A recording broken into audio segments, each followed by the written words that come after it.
নতুন বাংলাদেশের যে প্রত্যাশা, একটি দুর্নীতিমুক্ত, বৈষম্যহীন, অধিকারের প্রাপ্তি সহজলভ্য এমন একটি বাংলাদেশ এদেশের ছাত্র সমাজ চেয়েছিল, এদেশের জনগণ চেয়েছিল। তার প্রেক্ষিতেই ছাত্রদের নেতৃত্বে ছাত্র জনতা গণ অভ্যুত্থান সংগঠিত হয়েছে, নতুন বাংলাদেশ আমরা পেয়েছি।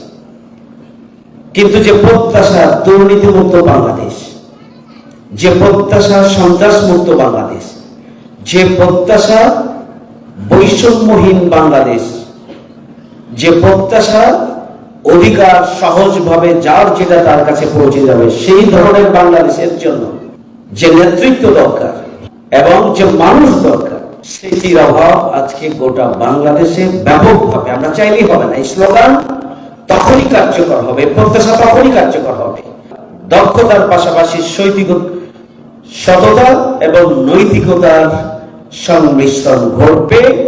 নৈতিক দিক থেকে সমৃদ্ধ মানুষ খুঁজে মেলা খুবই দুষ্কর।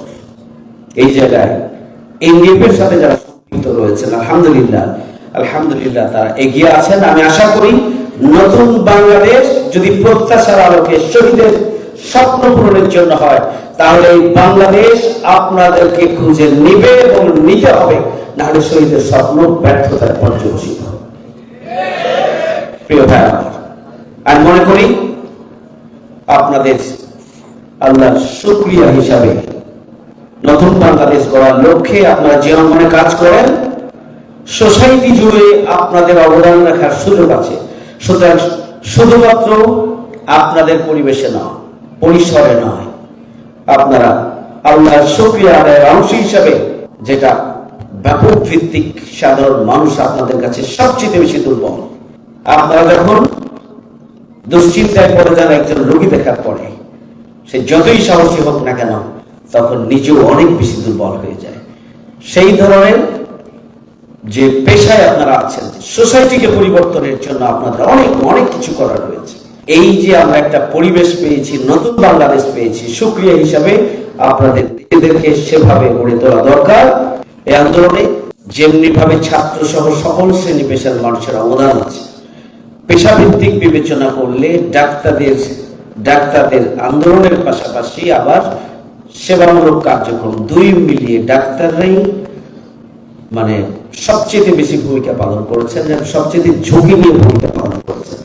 এই জন্য বিশেষ কৃতজ্ঞতা ডাক্তারদের জন্য। আল্লাহ রাব্বুল আলামিন তাদের উত্তম জাযা দুনিয়া এবং পরকালে দান করুন। পিজি থেকে বিভিন্ন মেডিকেল, বিভিন্ন হসপিটাল, এই সব জায়গাগুলোতে শুধুমাত্র এথিক্যালি কারা এগিয়ে আছেন, ডক্টরদের যে একটা ইথিক্স আছে, সেটি কারা মেনটেন করছেন,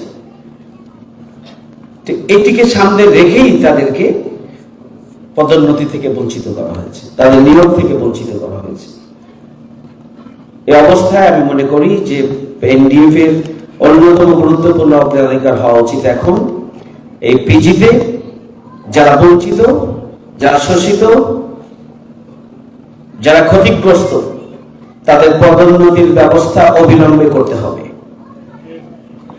এখানে আমরা মিডিয়ার সামনে বলছি, বিশ্ববিদ্যালয় কর্তৃপক্ষের কাছে এনডিএফ এর টিম গিয়ে তালিকা ধরে তারা 20 বছর চাকরি করেন, এখন পর্যন্ত সহকারী অধ্যাপক, প্রভাষকগিরি যায় না। এটা শুধু পিজি নয়, বাংলাদেশের সমস্ত বিশ্ববিদ্যালয়, মেডিকেল বিশ্ববিদ্যালয়, মেডিকেল কলেজ থেকে শুরু করে সব জায়গায় তালিকা তৈরি করে সুনির্দিষ্টভাবে কর্তৃপক্ষের কাছে প্রদান করার জন্য এনডিএফ এর কেন্দ্রীয় সংগঠন আর ঢাকা মহানগরীর দক্ষিণে যেগুলো রয়েছে দক্ষিণ সংগঠন উপযুক্ত পদক্ষেপ দ্রুততম সময়ের মধ্যে করে কর্তৃপক্ষকে তাদের ন্যায্য অধিকার দেওয়ার জন্য আপনাদেরকে পদক্ষেপ গ্রহণ করতে হবে।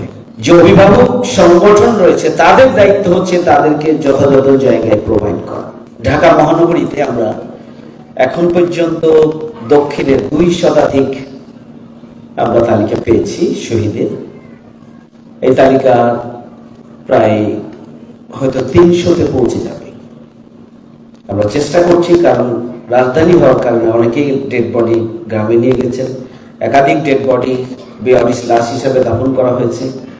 দুই হসপিটালে যেগুলো ছিল তাদের পরিচয় পাওয়া যায়নি। সব মিলিয়ে আমরা মনে করছি যে আমাদের এই তালিকা 300 পর্যন্ত হয়ে যাবে। আমরা 2 লক্ষ করে টাকা আমরা পৌঁছে দিয়েছি আলহামদুলিল্লাহ। পুরো আন্দোলনের সূচনা থেকে ডক্টর সোসাইটি যেভাবে ঝুঁকি নিয়ে ছাত্রদের এবং জনগণের স্বাস্থ্যসেবা নিশ্চিত করার জন্য এবং ঝুঁকিপূর্ণ সময়গুলোতে পাশে থেকে আপনারা যোদ্ধা হিসেবে ভূমিকা পালন করেছেন, এজন্য আন্তরিক কৃতজ্ঞতা এবং শুকরিয়া এবং আপনাদের প্রতি সংগ্রামী অভিনন্দন জানাচ্ছি।